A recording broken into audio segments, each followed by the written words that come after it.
مين اللي قال إن إحنا مش هنربي فراخ في الصيف؟ طب الناس هتسألني وتقول لي طب إحنا هنربي إزاي في الصيف؟ ده إحنا هنخاف، ممكن يفطسوا مننا، هنخاف الصيف ممكن ما يشيلش أوزان زي الشتا، وما إحناش عارفين إذا كنا هندفّي والّا هنهوّي والّا يعني إحنا هنعمل إيه كده بالضبط.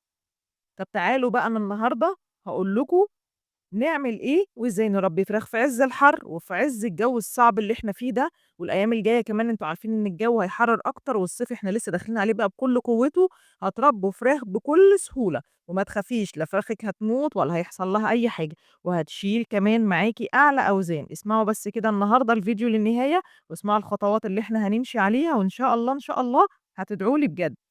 هاقول لكم النهارده على كل التفاصيل اللي تخلّيكم تربّوا فراخ في الصيف، وكمان من غير تكلفة تدفئة، وكمان هتشيل معاكم أعلى أوزان بإذن الله. خلّيكم بس تابعوا معايا الفيديو للنهاية، وقبل ما ندخل بس على الفيديو عشان كل كلمة هتتقال في الفيديو إن شاء الله هتستفيدوا منها، وإن شاء الله هتدعوا لي في نهاية الفيديو. بس الأول عايزاكم كده إيديكم تكون كده على اللايك الجميل، واشتراك في القناة لو أنتم بتزوروا عندي القناة لأول مرّة. يالّا بينا كده نصلّي على الحبيب المصطفى وندخل كده على الفيديو بتاعنا. أول حاجة عايزين نتكلم عليها طبعًا هي المكان، يعني إيه المكان؟ المكان والعدد، يعني إحنا عندنا مساحة قد إيه وبنحُط فيها عدد قد إيه. تعالوا أقول لكم إن إحنا في الشتا بنحُط في كل متر مربع من 10 ل12 فرخة، في ناس كمان ممكن على فكرة تحُط في الشتا 13 فرخ في المتر لحد الدبح. طيب إحنا في الصيف هنعمل كده؟ لأ طبعًا، تعالوا بقى نحسب الأول إحنا المساحة اللي عندنا قد إيه، كام في كام، تدّينا كام متر مربع.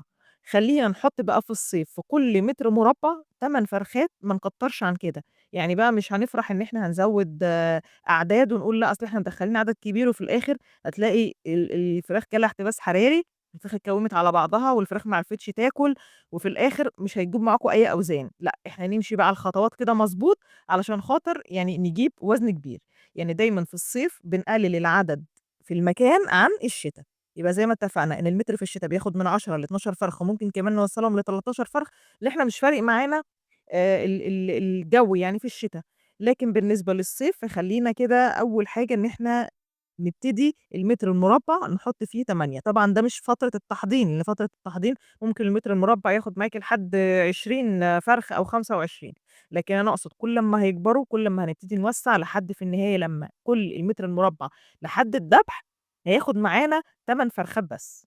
خلّينا كمان بقى نتكلم عن الفرشة.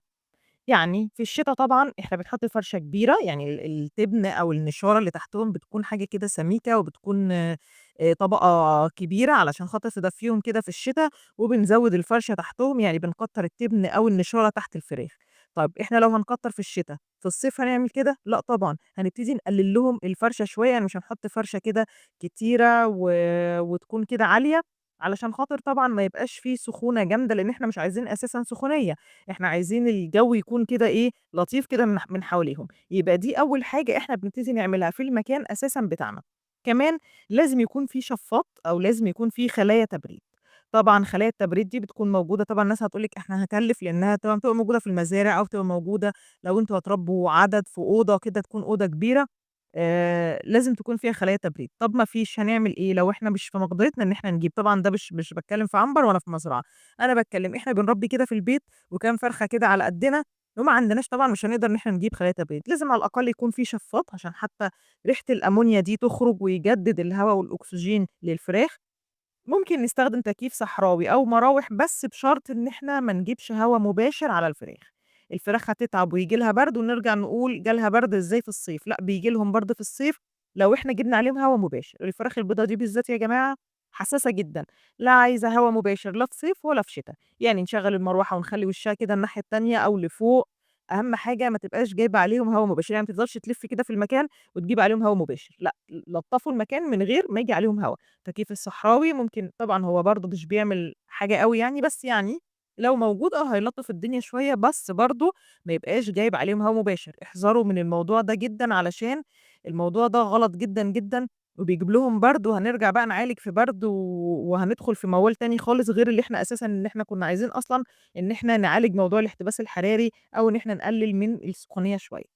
خلّيني أقول لكم بعد كده أهم حاجة ما نستغناش عنه خالص طوال الصيف هو فيتامين سي، سواء بيطري يعني بيتباع أكياس كده الكيس حوالي تقريبًا ب30 جنيه من عند أي بيطري، أو حتى من عند الراجل اللي بتجيبه عنده الكتاكيت دايمًا بيبقى عنده العلاجات بتاعتهم، في كيس فيتامين سي، وفي كمان البشري اللي هو الفوار اللي بيتباع في الصيدلية البشرية ده، ممكن قرص فوار على اللتر. أنا باستخدم الفوار بصراحة البشري، ما باجيبش البيطري، لإن مش متوفر عندي. فباجيب من الصيدلية البشرية القرص بتاع الفوار، ده هنحطه على لتر المَيّة، بيبقى زي الفل. لازم، لازم، لازم، لإن هو ده اللي بيقلل لهم درجة الحرارة بتاعة جسمهم، عشان ما يبقاش في صهد كده وجسمهم ما يبقاش سُخن يعني. وعندنا إيه تاني غير موضوع فيتامين سي سواء البشري أو البيطري؟ عندنا العرقسوس. العرقسوس ممتاز، ممتاز، ممتاز. العرقسوس مليان برضه هو كمان فيتامين سي، بيخفّض من درجة حرارة جسمهم بشكل رهيب، وبيعالج موضوع الاحتباس الحراري. في بديل كمان للعرقسوس، عندنا عصير ليمون، عصير برتقان، أي حاجة تكون فيها فيتامين سي. قرص ريفو اللي هو الأخضر ده أو حتى بتاع الأطفال. طَب إمتى بقى نبتدي ننزّل الحاجات اللي إحنا قُلنا عليها دي، سواء فيتامين سي أو سواء العرقسوس أو عصير الليمون؟ في عز أو البرتقان يعني أو قرص الريبوس، في عز الحر بقى، يعني في عز الحر في نفس اليوم لأ طبعًا. قبلها بيوم. طبعًا إحنا أهم حاجة إن إحنا نكون متابعين جيدين للأرصاد، لإن طبعًا درجة الحرارة هنقيس فجأةً ممكن نلاقي إن مثلًا تاني يوم درجة الحرارة داخلة في 43، وطبعًا هي بتبقى أكتر كمان من كده. فما إحنا مش هنستنى بقى لتاني يوم، يعني لمّا ييجي اليوم كده بتاع الحرارة نصحى الصبح نلاقي الجو حَر فنبتدي نحط له، مش هيعمل حاجة.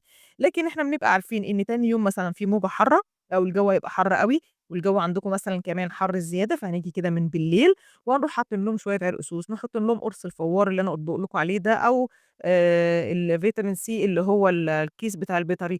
ممكن نعصر شوية عصير برتقان ونحطه لهم برضه في المَيّة، زي ما قُلت لكم قرص ريفو. يعني أي حاجة من الحاجات اللي أنا قُلت لكم عليها، بس بشرط إن إحنا نحطها من قبلها بيوم. يعني ما ينفعش إن إحنا نحطها في نفس اليوم الصبح، مش هتعمل أي حاجة. لأ، إحنا بنهيّأ جسم الفراخ من قبلها بيوم، علشان لمّا تيجي الصبح بقى ل تقابل درجات الحرارة، يكون هي أساسًا جسمها رطب، فمش هيعمل معاها حاجة إن شاء الله، درجات الحرارة مش هتأثّر عليها خالص.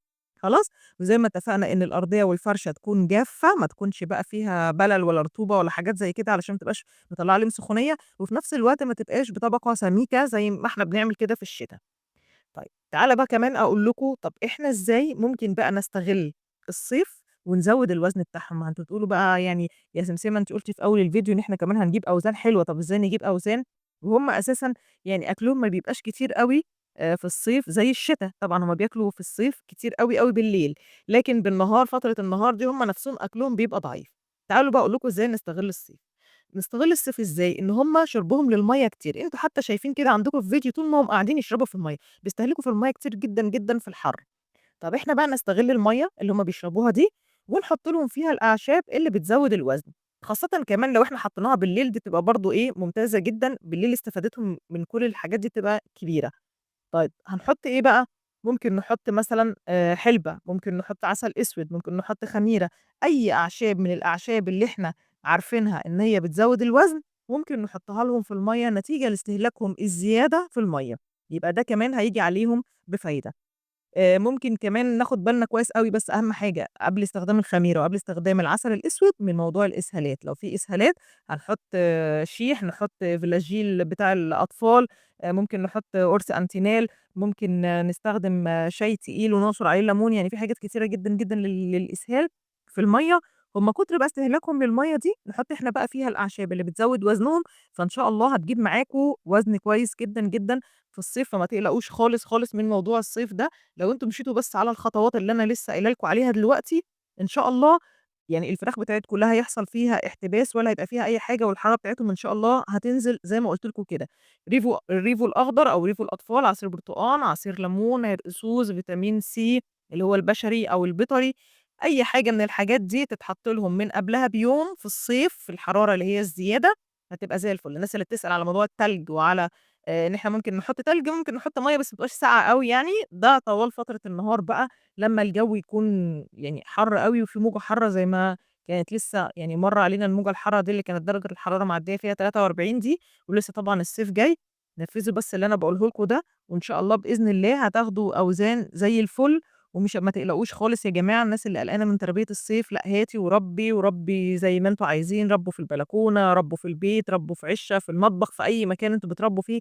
وما تقلقوش صيف، شتا إن شاء الله هتربّوا وما فيش فيها أي مشكلة خالص.